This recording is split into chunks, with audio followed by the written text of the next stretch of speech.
জবাই করা হয় এমন প্রমাণ তো এখন গোটা জাতির সামনে উঠেছে। তাও একেবারে বড় বড় নেতা নেত্রীরা নিজেরা পর্যন্ত এই কাজে শরীক থাকে, নিজের রাগ, নিজের পৈশাচিক মনোভাব পূরণের জন্য। এটা তো গোটা জাতি দেখতে পাচ্ছে। আর আগের যুগে সিস্টেমে ছিল এটা শাস্তি মানে শিরোচ্ছেদের মাধ্যমে মৃত্যুদণ্ড, এটাই মৃত্যুদণ্ড নিশ্চিত করার তরিকা। আব্দুল্লাহ বিন মাসউদ রাদিয়াল্লাহু আনহু চাইলেন নবীকে এনে মাথাটা দেখাবেন যে ইয়া রাসূলুল্লাহ দেখেন ও শেষ। পুরো মানুষটা উঠিয়ে আনা তো কষ্টকর, এত বড় একটা মানুষ কাঁধে করে আনবে কিভাবে? তো মাথাটা কেটে আনা তো সহজ। তিনি চাইলেন মাথা কাটবেন, এমনিও মরবো অমনিও মরবো, আর মরার টাইম ঘনিয়ে এসেছে। ওই সময় আবু জাহাল বলছে ভাতিজা কল্লা কাটবা কাটো, তবে কষ্ট করে উপর দিয়ে না কেটে নিচ দিয়ে কাটো। আব্দুল্লাহ বিন মাসউদ রাদিয়াল্লাহু আনহু তো অবাক, উপর দিয়ে কাটলেও মরবে, নিচ দিয়ে কাটলেও মরবে। উপরে কাটা নিচে কাটায় কি পার্থক্য রে ভাই? যেদিক দিয়ে কাটেন না কেন আপনি, কথা তো একই। আর কল্লা যখন কাটা হয়ে গেল ও কি আর দেখতে পারবে নাকি? কল্লা কাটার পর আয়নায় তো দেখার সুযোগ নাই, কেমন দেখা যাচ্ছে, হ্যালো গাইস আমাকে কেমন লাগছে, এই সমস্ত প্রদর্শনের সুযোগ তো আর তখন বন্ধ। তাহলে তিনি অবাক, কিরে উপর দিয়ে না কেটে নিচ দিয়ে কাটতে বলে কেন রে? এবার সে নিজে ব্যাখ্যা দিয়ে দিচ্ছে, বোঝো না, উপর দিয়ে কাটার চাইতে নিচ দিয়ে কাটলে কল্লাটা একটু বড় দেখা যাবে। বড় দেখা গেলে কি হবে? সবগুলো কল্লা যখন একসাথে রাখা হবে, দূর থেকে দেখলেই লোকে বুঝবে কিরে এই কল্লাটা বড় কেমরে। ও বুঝেছি এটা হলো নেতার কল্লা, ওই দেখা যায় কল্লা, ওই আমাদের নেতার কল্লা। তো দূর থেকে যাতে নজরে আলাদা ফোকাসে আসে, এই কারণে কল্লা কাটবা, তবে নিচ দিয়া কাটো। মানে অহংকারের কোন পর্যায়ে থাকলে মরার সময় কল্লার সাইজটা নিয়ে পর্যন্ত চিন্তা করে, কিন্তু এই চিন্তা মাথায় আসে না যে সারা জীবন তো শয়তানি করলাম, মরার সময় অন্তত একবার বলি আশহাদু আল্লা ইলাহা ইল্লাল্লাহ ওয়া আশহাদু আন্না মুহাম্মাদান আবদুহু ওয়া রাসূলুহু। আরে ফেরাউন তো মরার আগ দিয়ে ঈমানের কথা বলে গিয়েছিল, ডুবতে ডুবতে শেষ সময়ে ঈমানের ঘোষণা দিয়েছিল, কিন্তু নরধম আবু জাহাল সুযোগ ছিল, তবুও শেষ সময় ঈমানের কথা বলে নাই, তখন নিজের ভাব আর ফুডানি দেখানোর চেষ্টা করেছে। আল্লাহ যদি অন্তরে মোহর ফেলে দেন, তখন মানুষের অবস্থা এমন হয় যতই বোঝানো হোক কোনো লাভ হয় না। এ কারণে ইসলামে আসাবিয়াতকে হারাম করা হয়েছে। আসাবিয়াত মানে হলো দলান্ধতা, সাম্প্রদায়িকতা। আল্লাহ রাসূল স্পষ্ট বলেছেন, কেউ যদি লড়াই করে আসাবিয়াতের জন্য, আসাবিয়াত মানে আগেই বললাম দল, দলান্ধতা, সাম্প্রদায়িকতা, এর জন্য কেউ যদি লড়াই করে, এই আদর্শের উপর কেউ যদি মারা যায়, তাহলে সে জাহেলি মরণ মরল, সে জাহান্নামী হবে।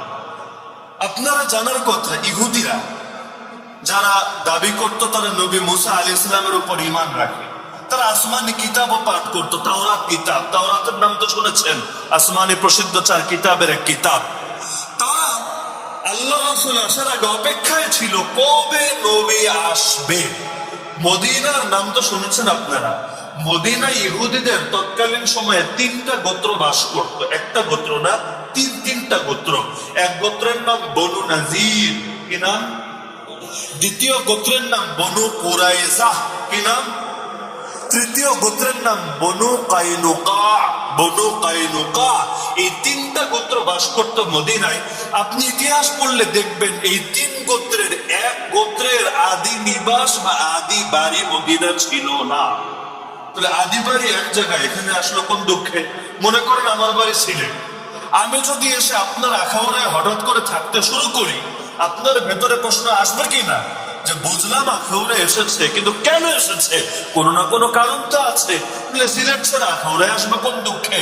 মানুষটা এক জায়গা থেকে আরেক জায়গায় গিয়ে বাড়ি করে এমনি না, কোনো না কোনো কারণ তো থাকে। ইহুদের 3টা গোত্র মদিনায় এসে থাকা শুরু করলো, কিন্তু এদের এক দলেরও আদি গোত্র, আদি বাড়ি, আদি নিবাস মদিনায় না। তবে কেন আসলো? ইতিহাস পড়লে পাবেন 3টা দল আল্লাহ রাসূলকে রিসিভ করার জন্য মদিনায় এসেছে।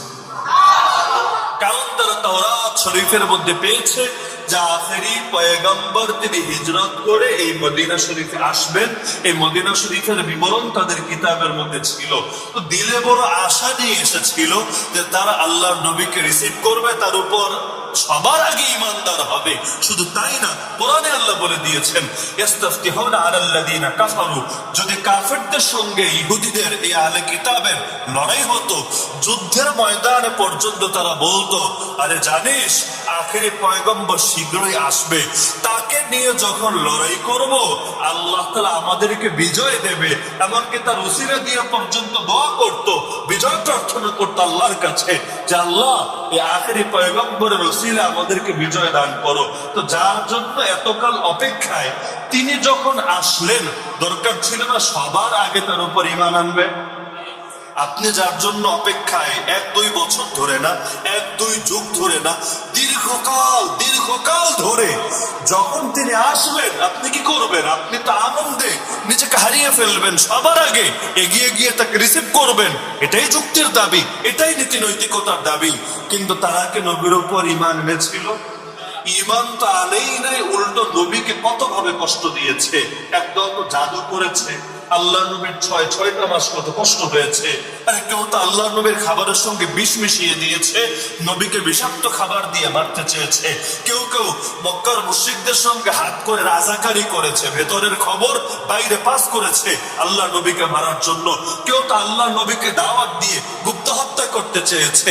একদলকে ছাদের উপর উঠিয়ে দিয়েছে, যখন মোহাম্মদ কাছে আসবে বড় পাথর ফেলে তার মাথায় পিষে ফেলবি, জানেই মেরে ফেলবি। কিসের জন্য? আপনি বলতে পারেন হুজুর মনে হয় চিনতে পারে না এজন্য। না, কোরআন বলে দিয়েছে এমন ভাবে চিনতে পেরেছে যেভাবে নিজের পুত্র সন্তানকে চেনে। ইয়ারিফুনাহু কামা ইয়ারিফুনা আবনাহু। পুত্রের কথা কেন বললেন, কন্যার কথা কেন বললেন না? কারণ ইতিহাস পড়লে আপনার জানার কথা, কন্যা নিয়ে ওই যুগে অনেকের একটু অ্যালার্জি ছিল। মেয়ে সন্তান হলে জ্যান্ত পর্যন্ত দাফন করে ফেলতো, কিন্তু পুত্র নিয়ে কোনো যুগেই কারো অ্যালার্জি ছিল না। তো নিজের পুত্রকে যেভাবে চেনে, আল্লাহর কোরআন বলছে নবীকে দেখেও এভাবে চিনতে পেরেছে। ঈমান আনলো না কেন? একটা মাত্র কারণে, আসাবিয়া, এই সাম্প্রদায়িকতা। কি কারণ? তারা হলো এক বংশের, নবী এসেছে আর এক বংশের। বা